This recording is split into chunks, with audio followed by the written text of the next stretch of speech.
ये एक दौलत राम खत्री की दुकान आज आपको अंदर से दिखाते हैं, जिसके अंदर खुफिया खाने तिजोरियां मौजूद हैं। अच्छा ए जरा गौर ना देखना, ए खानिया के अंदर भी जनाब तिजोरियां बनिया ने, और ए जरा गौर ना देखना। और देखो खाना एक नजर आ रहा है ना खब्बे पासे लेफ्ट साइड पे, ये देखे इसके अंदर जनाब जेवरात रखे जाते थे। ये है, ये हस्पताल हुआ करता था किसी दौर में, लेकिन आज यहाँ पर खराद का काम होता है। और ये एक बुजुर्ग बैठे हैं, इनसे बातचीत भी करेंगे।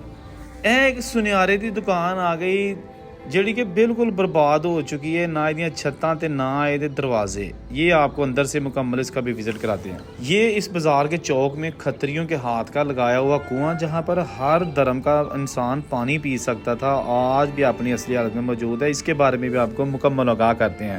इस वीडियो में मैं आपको दुकानें, बाज़ार और ये कुआं है ना, इसकी मुकम्मल तफसीलात से भी आगाह करते हैं। वीडियो आपने छोड़नी नहीं है, मेरे कहने पर सारी देखिए।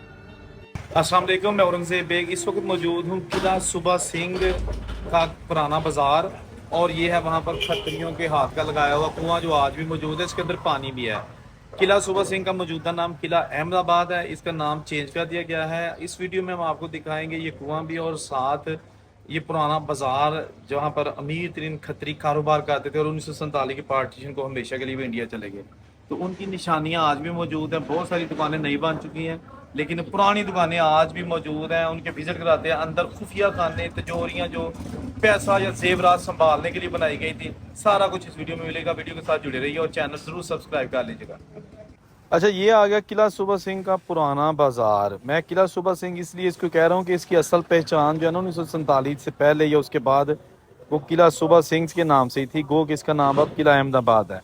तो ये जनाब पुराना बाज़ार, जहाँ बहुत सारी दुकानें नई बन चुकी हैं, लेकिन आज भी इस बाज़ार में अगर आप घूमें तो आपको पुराने शाहकार बुज़ुर्गों की निशानियाँ, पुरानी दुकानें नज़र आएंगी, जो कि उस दौर में ना सिर्फ सनियारियों की थी, करियाने की दुकानें थीं, खत्रियों के जो शाहूकारा करते थे उनकी दुकानें थीं, और खाने पीने की तमाम अशिया इस बाज़ार से मिलती थी। क्योंकि ये बहुत ज़्यादा जो देहात हैं इसके आसपास किला सूबा सिंह के, वो लोग यहाँ पे आके शॉपिंग करते थे। ये आगे जनाब पुरानी खत्री की दुकान, जिसके बारे में कहा जाता है कि एक दौलत राम खत्री था, ये उसकी दुकान थी। और ये बहुत ही खूबसूरत और सबसे बड़ी शहर की दुकान थी, जहाँ पर हर किस्म की चीज़ें मिलती थी। आज भी यहाँ पर किराने का सामान मौजूद है। ये देखिए जनाब, ये अंदर से आपको दिखाता हूँ। इस दुकान के अंदर जनाब वो पुराने दौर के बने हुए हैं तिजोरियाँ, खुफिया तिजोरियाँ। ये लकड़ी के आप पिलर्स देख सकते हैं, जिनके ऊपर खूबसूरत नक्शनकारी की गई है। ये लकड़ी है, ठीक है ना। ये ज़रा वीडियो ध्यान से आपने देखनी है, बड़ी अच्छी वीडियो, बड़ी मेहनत से मैंने बनाई है। इसके अंदर आपको बहुत कुछ मिलेगा, ठीक है ना।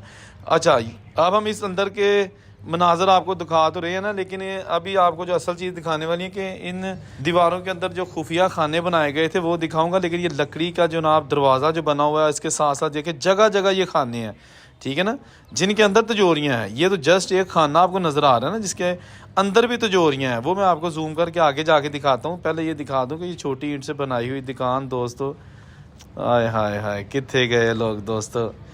समान 1947 तो पहला भी इस दुकान 'ਚ मौजूद सी, ਤੇ ਸਮਾਨ ਅੱਜ ਵੀ ਹੈ। फ़र्क सिर्फ ਇੰਨਾ ਹੈ ਕਿ ਉਦੋਂ ਹਿੰਦੂ ਖੱਤਰੀਆਂ ਦਾ ਇੱਥੇ ਰਾਜ ਸੀ ਤੇ ਅੱਜ ਇੱਥੇ मुसलमानों ਦੀਆਂ दुकाना ने। देखो सारे खाने ਤੁਹਾਨੂੰ जूम करके दिखावांगा। पहले सबसे पहले जिसकी कोठरी या स्टोर रूम है वो आपको दिखा दूँ। उसके अंदर क्या है, ये थोड़ा अंधेरा है, 1 मिनट में लाइट जला लूँ। ये देखिएगा, ठीक है ना, बल्ब जा रहा है लेकिन उसके बावजूद बहुत अंधेरा है। लेकिन आप देख सकते हैं कि ये जनाब वही एरिया, वही चीज़ें जो बुज़ुर्ग दुकानें खुली छोड़ कर 1947 को चले गए थे। ये जनाब देखो हैं, ओरिजिनल छत्तां, ओरिजिनल दरबारा। हाले मैं ਤੁਹਾਨੂੰ ਇਹਦੇ ਖੁਫੀਆ ਖਾਨੇ ਬਹਾ ਲੈਣਾ। ਉੱਤੇ ਛੱਤਨ ਹੈਗਾ, ਇਹਨੂੰ ਛੱਤਨ ਕਿਹਾ ਜਾਂਦਾ ਸੀ। ਸਟੋਰ ਰੂਮ ਦੇ ਵਿੱਚ ਲਾਜ਼ਮੀ ਬਣਾਇਆ ਜਾਂਦਾ ਹੁੰਦਾ ਸੀ ਸਮਾਨ ਰੱਖਣ ਲਈ। ਤੇ ਇਹ ਥੱਲੇ ਜਨਾਬ ਅੱਜ ਇੱਥੇ ਜਿਹੜੀ ਦੁਕਾਨਦਾਰ ਨੇ ਭਰਾ, ਉਹਨਾਂ ਨੇ ਸਮਾਨ ਰੱਖਿਆ ਤੋੜੇ। लो जी, ਹੁਣ ਤੁਹਾਨੂੰ ਦਿਖਾ ਲੈਂਦੇ ਆ ਇਹਦੇ ਖੁਫੀਆ ਖਾਨੇ ਤੇ तिजोरियाँ। देखो जगह जगह बनियाँ ने। ये जनाब आ गई ऊपर, नीचे और बिल्कुल उसके नीचे भी। आप देखिएगा कैसे खुफिया खाने बनाए गए हैं, तिजोरियाँ लाकर। ਇਹ देखो ਇਹ छापर अंदर पे ना, ਉਹ देखो खाना, ਉਹਦੇ अंदर वो थले कुजा रखा है। एक मटका रखा हुआ मिट्टी का, जो कि पता नहीं कब से पड़ा हुआ है, कितने 100 साल हो गए हैं, क्योंकि ये छोटी ईंट से बनी दुकान यकीनन 1800 कुछ में बनाई गई होगी। ਇਹ जनाब ਇਹਦੇ खुफिया खाने ਤਾਂ ਜਿਹੜਾ ਤੁਹਾਨੂੰ ਮੈਂ ਕਿਹਾ ਸੀ, ਇਹ ਹਰ अलमारी ਦੇ ਵਿੱਚ खुफिया खाने मौजूद ने, क्योंकि बहुत अमीर लोग सन, चोरी तो ਬਚਣ ਵਾਸਤੇ ਆਪਣਾ ਜ਼ੇਵਰ ਸਮਾਨ ਇੰਨਾ 'ਚ ਰੱਖਦੇ ਹੁੰਦੇ ਸਨ, ਕਿਉਂਕਿ ਤੁਹਾਨੂੰ ਦੱਸਿਆ ਨਾ ਸ਼ਾਹੂਕਾਰਾ ਹੁੰਦਾ ਸੀ। ਤੇ ਇਹ ਜਨਾਬ ਜਿਹੜੇ ਲੋਕਾਂ ਦੇ ਜ਼ੇਵਰਾਤ ਹੁੰਦੇ ਸਨ, ਲੋਕੀ ਜ਼ੇਵਰਾਤ ਰੱਖ ਕੇ ਤੇ ਪੈਸੇ ਲੈ ਕੇ ਜਾਂਦੇ ਹੁੰਦੇ ਸਨ ਉਧਾਰ ਖੱਤਰੀਆਂ ਕੋਲੋਂ, ਸ਼ਾਹਾਂ ਕੋਲੋਂ, ਤੇ ਉਹ ਫਿਰ ਇੱਥੇ ਰੱਖੇ ਜਾਂਦੇ ਹੁੰਦੇ ਸਨ। ठीक है ना। ਇਹ देखो तुसी, अभी आपको लेके जाना है कुआं, खत्रियों के हाथ का लगाया हुआ कुआं इस बाज़ार के कॉर्नर पे मौजूद है। आज भी उसमें पानी है, वो पानी भी हम निकालेंगे। पहला छत्तां तुहानूं विखा लईए। सॉरी मैं उर्दू पंजाबी हिंदी सारा मिक्स करके वीडियो बना रहा ताकि सब नूं समझ आ सके। सम टाइम मैं निरी पंजाबी च बनावां तो दोस्त कहंदे ने देखो जी पंजाबी च सानूं नहीं समझ आ रही, तो मैं तो फिर सारिਆਂ ਦੀ रिस्पैक्ट करना ना, मेरे को नहीं कहा जाता कि यार मैं तो इस तरह नहीं करांगा। मैं कहना अच्छा ठीक है मैं मिक्स बना दिया करांगा, I will try to make my best. ये जनाब आ गया इसी इलाके का जो है ना वो सबसे बड़ा खतरी और उसका जनरल स्टोर। इसके सामने एक और बर्बाद शुदा दुकान है बहुत लंबी। जब मैं जनाब यहाँ पर आया तो मैंने देखा कि हर तरफ जनाब बर्बादी थी, तबाही थी। अंदर चला तो मैं गया लेकिन इसके छतें ही नहीं थी। इसके दरवाज़े हमेशा के लिए जो है ना वो अब खुल चुके हैं। और ये सोने की दुकान थी, यहाँ सोना चांदी का कारोबार होता था। ये सुनियारे की दुकान थी, टूंबा बांधियाँ होंदियां सन सोने चांदी दियाँ इत्थे दोस्तों। टूंबा क्या जाता होंदा सी जेवरात को। हाय हाय हाय दोस्तों है जो प्यार सारा कुछ।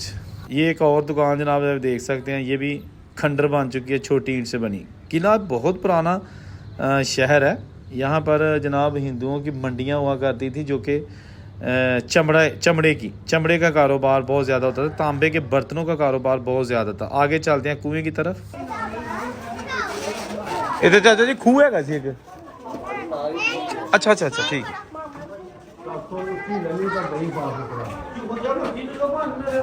लो जी ये आ गया खतरियों का कुआं, जो कि इस बाज़ार के चौक में लगाया गया था ताकि जो दूर दराज के इलाकों से लोग आते हैं वो यहाँ पानी पी सके। देखते हैं अंदर क्या है, एक मिनट में जूम करके आपको दिखाता हूँ कि पानी है अभी कि नहीं। हाँ पानी नज़र आ रहा है, पानी है लेकिन गंदगी जो है ना वो ज़्यादा है, गंदी चीज़ें फेंक दी गई हैं। यार यहाँ से पानी कोई ना भी पिए लेकिन इसको हिफाजत इसकी करनी चाहिए थी। निशानी है बुज़ुर्गों की, हत्थी लगी है, बोका नाल बचिया है, इनू हत्थी क्या जाना होंदा सी, ठीक है ना। ये जनाब लीवर वही पुराने, ठीक है ना। बताया जाता है कि यहाँ पर तकरीबन 100 से ज़ायद देहात शॉपिंग के लिए आया करते थे किला के बाज़ार में। आज भी किला को बहुत ज़्यादा बाज़ार लगते हैं, यहाँ पर बहुत सारी दुकानें हैं। लेकिन ये देखे जनाब पानी जो है ना अंदर मौजूद है, वो नज़र आ रही है हत्थी लीवर नज़र आ रहा है, पानी के जो अक्स है। लेकिन अब जनाब यहाँ पर बुज़ुर्ग मौजूद नहीं, वो गाहक मौजूद नहीं, हिंदू सिख मौजूद नहीं, लेकिन ये उनके हाथ की निशानियाँ चीज़ें वो मौजूद हैं। पानी निकाल के तो इसमें डाला जाता था नहाने के लिए, और यहाँ पे खड़े होकर नहाते थे लोग और यहाँ से बाहर आ जाते थे, ठीक है जी। ये चौक है, वो सामने दुकान, कॉर्नर पे फिर दुकान, और ये मस्जिद बनाई गई है, ठीक है ना। और ये खूह वाला चौक, कुएँ वाला चौक। लें जी इस कुएँ को चलाते हैं, हत्थी नूं गेड़ के तक बिचों पोका पानी का कटने हैं। ये पानी निकालने का तरीका है, ठीक है ना। बड़ी बड़ी डूंघियां खूहियां दे विचों भी इस तरीके दे नाल बड़े आसानी ना बड़े आराम ना पानी निकाला जा सकता सी। जितनी मर्जी गहरी जो है ना वो खुई होगी उसके अंदर से। ये देखे ना, ये अब पानी जो है ना इसमें नहीं आया क्योंकि ये सारा टूटा हुआ था, रास्ते में सारा जो है ना वो बोका चो गया है तो पानी भाग गया है, सारा जो है ना वो बह गया पानी। लेकिन चलें, ये जनाब एक और दुकान का दरवाज़ा पुराना हमें नज़र आया है। दोस्तों एक से बढ़कर एक निशानियां जो है ना वो आपकी खिदमत में हमेशा की तरह मैं पेश करता रहता हूँ। ये बाज़ार है किला सूबा सिंह, मौजूदा नाम किला अहमदाबाद। तो ए पे ने खरबूजे, बहुत ही अच्छी खुशबू आ रही है लेकिन रोज़े ने मैं खा नहीं सकता। सेब केला, ये जब वीडियो रिकॉर्ड की जा रही है ये रमज़ान का महीना है 2025। और ये वो पीछे दुकान जिसका मैं अंदर खुफिया आपको विज़िट करा चुका हूँ। ये आगे जनाब दुकान जो कि सुनियारे की दुकान थी, सोने चांदी के जेवरात वाली दुकान थी, गहने बांधे सन। और इसके दरवाजे आप देखिएगा, ठीक है ना। अच्छा यहाँ पे बुज़ुर्ग जो ज़्यादा मुझे मिले थे ना वो वही थे जो जम्मू से या इंडिया से हिजरत करके यहाँ पे आए थे। मकामी बुज़ुर्ग मुझे बहुत कम मिले हैं, और जो मिले हैं वो भी यहाँ के जो है ना वो 1947 की पार्टीशन से पहले के पैदा हुए नहीं थे, उनकी उम्र थोड़ी थी। ये जनाब आपको अब जूम करके दिखाता हूँ, अंदर जाने का तो कोई हाल ही नहीं है, छतें टूट चुकी हैं और इसकी दीवारें आप देखिएगा। हाय हाय हाय हाय दोस्तों, यादां रह गईयां, टुर गए यार मुहब्बतां वाले, ऐ जे पिया सारा कुछ। मेरे दिल की आवाज़ होती है जो मैं कहना वा कित्थे गए लोग, हाँ जी। तो गल तो सही है, गल तो बिल्कुल ठीक है कि किसी को पता सी कि महालनमा आली शान दुकाना छड़ के ते तो जाना पवेगा, वी हैव टू गो। लेकिन ऐसा ही हुआ, चले गए। ये सीढ़ियाँ हैं, इसके ऊपर चुबारा था, बहुत ही खूबसूरत चुबारा था, और ये ऊपर जाने के लिए सीढ़ियाँ पौड़ियाँ बनाइया गई सन, जड़ियाँ कि अज मौजूद तो है ने लेकिन नाकाबिल इस्तेमाल ने। अब मेरा ख्याल बहुत जल्द ये दुकान भी ख़त्म करके इसकी जगह नई दुकान बना दी जाएगी। हमने इसको कैमरे में महफूज कर लिया है। अभी और आपको चीज़ें दिखानी है। एक ये दुकानों की मार्केट है, दरवाजे इसके पुराने हैं, अंदर जाके देखते हैं अंदर इसके क्या है। अस्सलाम वालेकुम चाचा जी। चाचा जी की हाल है? ते ए की मशीन लगी चाचा जी? ओए होए होए, ते मुक गया हुन? नहीं नहीं, मेरा मतलब चलदा बंदे ही है नहीं वाकई। चाचा जी किन्नी को पुरानी दुकान हैगी है वैसे? हिंदुस्तान पाकिस्तान ਤੋਂ ਪਹਿਲਾਂ ਦੀ ਹੈ। ਤੇ ਤੁਸੀਂ ਇੱਥੇ ਇੱਥੋਂ ਦੇ ਕਿਲੇ ਦੇ ਆ? ਲੇਕਿਨ ਕਿਲੇ ਹੀ ਆਏ ਸੋ? ਠੀਕ ਹੈ ਵਾਹ ਜੀ ਵਾਹ। ਤੇ ਇਹ ਸ਼ੁਰੂ ਤੋਂ ਤੁਹਾਡੇ ਕੋਲ ਹੀ ਹੈ ਰਕਬਾ? ਠੀਕ ਹੈ। ਦੇਖੋ ਜੀ ਚਾਚਾ ਜੀ, ਬਜ਼ੁਰਗਾਂ ਦੀਆਂ ਨਿਸ਼ਾਨੀਆਂ ਉਸ ਦੌਰ ਦੀਆਂ ਪਤਾ ਨਹੀਂ ਕਿਹਦੀਆਂ ਹੋਣੀ, ਕੋਈ ਪਤਾ ਨਹੀਂ ਲੱਗਾ ਕਿਹਦੀ ਸੀ ਜਾਂ ਕੀ ਸੀ ਇੱਥੇ। ਅੱਛਾ ਠੀਕ ਹੈ। ਤੇ ਤੁਹਾਡਾ ਕਿਹੜਾ ਪਿੰਡ ਸੀ ਉਧਰ? ਬਹਿਰਾਮਪੁਰ। ਤੇ ਤੁਸੀਂ ਤੇ ਇੱਧਰ ਦੀ ਪੈਦਾਇਸ਼ ਹੋ? ਠੀਕ ਹੈ, ਸਨ 50 ਦੀ। ਤੇ ਆ ਬਾਜ਼ਾਰ ਜਿਹੜਾ ਤੁਸੀਂ ਨਿੱਕੇ ਹੁੰਦੇ ਹੋ ਉਦੋਂ ਤੇ ਹਲੇ ਸਹੀ ਖੱਤਰੀਆਂ ਦੀ ਬੜੀਆਂ ਦੁਕਾਨਾਂ ਹੋਣਗੀਆਂ ਜਿਹੜੀਆਂ ਪੁਰਾਣੀਆਂ? ਹਾਂ ਹੁਣ ਨਵੀਆਂ ਬਣੀਆਂ ਨੇ। ਠੀਕ ਹੈ। ਤੇ ਇਹ ਜਿਹੜਾ ਇਹ ਪੁਰਾਣੇ ਪਿਆ ਨਾ ਉਸ ਦੌਰ ਦਾ ਹੀ? ਤੇ ਮਸ਼ੀਨ ਵੀ ਤਾਂ ਬਾਅਦ ਚ ਰੱਖੀ ਸੀ? ਅੱਛਾ ਸਹੀ ਹੈ। ਵਾਹ ਜੀ ਵਾਹ, ਬਿਲਕੁਲ ਸਹੀ ਤੁਸੀਂ ਕਿਹਾ। लो जी दोस्तों, तो बेलियो एक और मार्केट आ गई जनाब, ये भी पुरानी और खतरियों की दुकानें। दोस्तों की विखावा, बहुत दिल दुखी हो जाता जो बजुर्गों दी निशानियां देखने आ, जो वक्त याद आ जाता है कि यो जगह गलियां बाजार मुहल्ले ने जिथे 1947 तो पहला हिंदू दुकानदार ते गाहक उन्होंने दे भावें मुस्लिम सी, हिंदू सी, सिख सन या फिर ਜਿਹੜੇ ਸਨ ਕ੍ਰਿਸਚਨ, ਇਹਨਾਂ ਦੁਕਾਨਾਂ ਤੋਂ ਹੀ ਜਨਾਬ ਉਹ ਸੌਦਾ ਲੈਂਦੇ ਸਨ। ਇਹ ਹੁਣ ਦੁਕਾਨਾਂ ਤੁਸੀਂ ਦੇਖ ਸਕਦੇ ਹੋ ਮੌਜੂਦ ਤੇ ਹੈ ਨੇ, लेकिन दुकानदार तब्दील हो गए ने।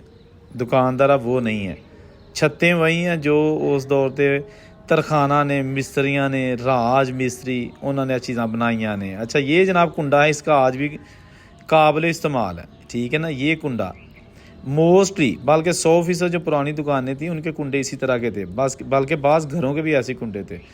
एक और कुंडी जनाब ताला पता नहीं कि अजीबो गरीब किस्म का लगा, पित्तल का या कादा है, कुछ समझ नहीं आई, पहली दफ़ा देखा। लेकिन यह कुंडा जे जी जिसका कोई 1.5-2 किलो वजन है, यह जे पुराना बजुर्गों के हत्थों का जिन्हों वो जनाब इत्थे खुला छड्ड गए। यह जनाब आ गई एक होर बहुत वड्डी इत्थे दुकान मैं देखी सी, लेकिन दुकान लग नहीं रही, ਮੈਨੂੰ ਸਮਝ ਨਹੀਂ ਆ ਸਕਿਆ ਕੀ ਹੈਗਾ ਸੀ। ਇਹ ਤੇ ਐਸਾ ਜੈਸੇ ਮਹੱਲ ਦਾ ਕੋਈ ਏਰੀਆ ਹੈਗਾ ਏ, ਲੇਕਿਨ ਇਹ ਜਨਾਬ ਇਹ ਦੇਖੋ ਤੁਸੀਂ, ਇਹਦਾ ਫਰਸ਼ ਇਹ ਓਰੀਜਨਲ ਫਰਸ਼ ਔਰ ਪੁਰਾਣਾ ਬਾਜ਼ਾਰ। ਥੋੜਾ ਮੈਂ ਅੰਦਰ ਜਾ ਕੇ ਤੁਹਾਨੂੰ ਦਿਖਾ ਲਣਾ, ਛੱਤਾਂ ਗਾਇਬ ਹੋ ਚੁੱਕੀਆਂ ਨੇ ਲੇਕਿਨ ਦੀਵਾਰਾਂ ਮੌਜੂਦ ਨੇ ਔਰ ਗੰਦਗੀ ਦੇ ਢੇਰ ਵੀ ਉੱਥੇ ਹੀ ਪਏ ਨੇ, ਠੀਕ ਹੈ ਨਾ। ਜੇ ਜਨਾਬ ਇਹ ਤੁਸੀਂ ਗੌਰ ਨਾਲ ਦੇਖੋਗੇ ਤੇ ਤੁਹਾਨੂੰ ਪਤਾ ਚੱਲੇਗਾ ਕਿ ਇਹ ਛੋਟੀ ਇੱਟ ਨਾਲ ਜੋ ਦੀਵਾਰਾਂ ਬਣਾਈਆਂ ਗਈਆਂ ਸਨ, ਇਹਨਾਂ 'ਚ ਕੋਈ ਮਸਾਲਾ ਇਸਤੇਮਾਲ ਨਹੀਂ ਕੀਤਾ ਗਿਆ, ਮਿੱਟੀ ਹੈ, ਇਹ ਮਿੱਟੀ ਦੀ ਚੁਨਾਈ ਹੈ। ਇਹਨਾਂ 'ਚ ਨਾ ਸੀਮੈਂਟ ਸਰੀਆ, ਕੋਈ ਚੂਨਾ ਪੱਥਰ ਨਹੀਂ ਇਸਤੇਮਾਲ ਕੀਤਾ ਗਿਆ। ਇਹ ਮਿੱਟੀ ਦੀ ਚੁਨਾਈ ਦੇ ਨਾਲ ਆਲੀਸ਼ਾਨ ਕਿਸਮ ਦੀ ਦੁਕਾਨ ਬਣਾਈ ਗਈ ਸੀ ਔਰ ਤਕਰੀਬਨ ਮੇਰਾ ਖਿਆਲ 150-200 ਸਾਲ ਤੇ ਲਾਜ਼ਮੀ ਹੋ ਗਿਆ ਹੋਏਗਾ ਇਸ ਦੁਕਾਨ ਨੂੰ ਬਣਿਆ ਹੋਇਆ, ਜਿਹੜਾ ਕਿ ਇੱਕ ਇਨਫਰਾਸਟ੍ਰਕਚਰ ਇਹਦਾ ਮੈਨੂੰ ਨਜ਼ਰ ਆ ਰਿਹਾ ਹੈ। ਠੀਕ ਹੈ ਨਾ। ਮੈਂ ਕੁਝ ਸਾਲ ਪਹਿਲੇ ਆਇਆ ਸੀ ਤੇ ਉਦੋਂ ਦੁਕਾਨ ਕੁਝ ਹਾਲ ਤੱਕ ਇਹਦੀ ਠੀਕ ਸੀ ਤੇ ਇੱਥੇ ਸਬਜ਼ੀ ਦੀ ਦੁਕਾਨ ਸੀ ਇੱਕ ਆਰਜ਼ੀ ਤੌਰ ਤੇ। ਲੇਕਿਨ ਹੁਣ ਜਨਾਬ ਇਹ ਦੇਖੋ ਆਸਮਾਨ ਨਜ਼ਰ ਆ ਰਿਹਾ ਲੇਕਿਨ ਉਹ ਬਜ਼ੁਰਗ ਨਜ਼ਰ ਨਹੀਂ ਆ ਰਹੇ ਜਿਨ੍ਹਾਂ ਦੀ ਪ੍ਰਾਪਰਟੀ ਹੈਗੀ ਸੀ। ਦੋਸਤੋ ਅਗਰ ਤੁਸੀਂ ਆਪਣੇ ਬਜ਼ੁਰਗਾਂ ਦੀਆਂ ਨਿਸ਼ਾਨੀਆਂ ਦੇਖਣਾ ਚਾਹੁੰਦੇ ਹੋ, ਉਹਨਾਂ ਦੇ ਘਰ ਜਾਂ ਉਹਨਾਂ ਦੀਆਂ ਛੱਡੀ ਹੋਈ ਪ੍ਰਾਪਰਟੀ ਦੇਖਣਾ ਚਾਹੁੰਦੇ ਹੋ ਤੇ ਮੈਨੂੰ ਕਮੈਂਟ ਕਰਕੇ ਦੱਸੋ। ਕੋਸ਼ਿਸ਼ ਕਰਿਆ ਕਰੋ ਕਿ ਪੂਰੀ ਜਾਣਕਾਰੀ ਮੈਨੂੰ ਦੱਸਿਆ ਕਰੋ। ਕੁਝ ਲੋਕ ਕਹਿ ਦਿੰਦੇ ਨੇ ਜਨਾਬ ਕਿ ਜੀ ਸਾਡੇ ਦਾਦਾ ਜਿਹੜੇ ਨੇ ਉਹ ਸਿਆਲਕੋਟ ਦੇ ਕੋਲ ਪਿੰਡ ਏ, ਹੁਣ ਪਿੰਡ ਦਾ ਉਹਨਾਂ ਨੂੰ ਨਹੀਂ ਪਤਾ ਹੁੰਦਾ ਤੇ ਉਹ ਕਹਿੰਦੇ ਨੇ ਤੁਸੀਂ ਲੱਭ ਲਓ। ਹੁਣ ਮੈਂ ਕਿਸ ਤਰ੍ਹਾਂ ਲੱਭ ਲਾਂ? ਜਿੰਨੀ ਦੇਰ ਤੱਕ ਤੁਸੀਂ ਪਿੰਡ ਦਾ ਨਾਂ, ਤਹਿਸੀਲ, ਜ਼ਿਲ੍ਹਾ ਨਹੀਂ ਦੱਸੋਗੇ ਮੈਨੂੰ ਕੀ ਪਤਾ ਚੱਲੇਗਾ। ਫਿਰ ਇਹ ਵੀ ਦੱਸਿਆ ਕਰੋ, ਤਫਸੀਲ ਦੇ ਨਾਲ ਮੈਸੇਜ ਕਰਿਆ ਕਰੋ ਕਿ ਤੁਹਾਡੇ ਬਜ਼ੁਰਗ ਕੀ ਕੰਮ ਕਰਦੇ ਹੁੰਦੇ ਸਨ, ਪਾਕਿਸਤਾਨ 'ਚ ਉਹਨਾਂ ਦਾ ਜ਼ਰੀਆ ਮੁਆਸ਼ ਕੀ ਸੀ, ਰੋਜ਼ੀ ਰੋਟੀ ਕਿਸ ਤਰ੍ਹਾਂ ਕਮਾਉਂਦੇ ਸਨ, ਜ਼ਮੀਨਾਂ ਵਾਲੇ ਸਨ, ਦੁਕਾਨਾਂ ਵਾਲੇ ਸਨ, ਸਾਹੂਕਾਰਾ ਕਰਦੇ ਸਨ, ਕੀ ਕਰਦੇ ਸਨ। ਮੇਰੇ ਵਾਸਤੇ ਜ਼ਰਾ ਈਜ਼ੀ ਹੋ ਜਾਏਗਾ ਤੁਹਾਡੀਆਂ ਖਵਾਹਿਸ਼ਾਤ ਨੂੰ ਪੂਰੀਆਂ ਕਰਨਾ। ਔਰ ਅਗਰ ਤੁਸੀਂ ਪਾਕਿਸਤਾਨ ਆਉਣਾ ਚਾਹੁੰਦੇ ਹੋ, ਮੋਸਟ ਵੈਲਕਮ, ਤੁਸੀਂ ਮੇਰੇ ਨਾਲ ਰਾਬਤਾ ਕਰੋ। ਮੈਂ ਤੁਹਾਨੂੰ ਜਿਹੜੇ ਤੁਹਾਡੇ ਆਬਾਈ ਸ਼ਹਿਰ ਨੇ ਪਾਕਿਸਤਾਨ ਦੇ ਕਿਸੇ ਵੀ ਏਰੀਏ ਦੇ ਵਿੱਚ ਜਿੱਥੋਂ ਤੁਸੀਂ ਗਏ ਸੋ, ਤੁਹਾਡੇ ਬਜ਼ੁਰਗ ਗਏ ਸਨ, ਤੇ ਅਸੀਂ ਤੁਹਾਨੂੰ ਉਹਨਾਂ ਦੀ ਸੈਰ ਕਰਾਵਾਂਗੇ, ਉੱਥੇ ਲੈ ਕੇ ਜਾਵਾਂਗੇ, ਬਜ਼ੁਰਗਾਂ ਨਾਲ ਮਿਲਾਵਾਂਗੇ, ਘਰ ਬੂਆ ਦਿਖਾਵਾਂਗੇ। ਵੀਡੀਓ ਅੱਛੀ ਲੱਗੀ ਹੈ ਤੇ ਕਮੈਂਟ ਜ਼ਰੂਰ ਕਰਨਾ, ਲਾਈਕ ਕਰਨਾ। ਔਰ ਜਨਾਬ ਜਿਹਨੇ ਹਾਲੇ ਤੱਕ ਚੈਨਲ ਸਬਸਕ੍ਰਾਈਬ ਨਹੀਂ ਕੀਤਾ ਲੇਕਿਨ ਉਹ ਵੀਡੀਓ ਮੇਰੀ ਰੋਜ਼ ਵੇਖਦਾ, ਉਹ ਚੈਨਲ ਵੀ ਸਬਸਕ੍ਰਾਈਬ ਕਰ ਲੇ। ਕੁਛ ਨਹੀਂ ਹੁੰਦਾ, ਅਗਰ ਕੁਛ ਹੋਏਗਾ ਤਾਂ ਮੈਂ ਜ਼ਿੰਮੇਦਾਰ ਹਾਂ। ਜਿੱਥੇ ਰਹੋ ਖੁਸ਼ ਰਹੋ। ਅੱਲਾ ਹਾਫਿਜ਼।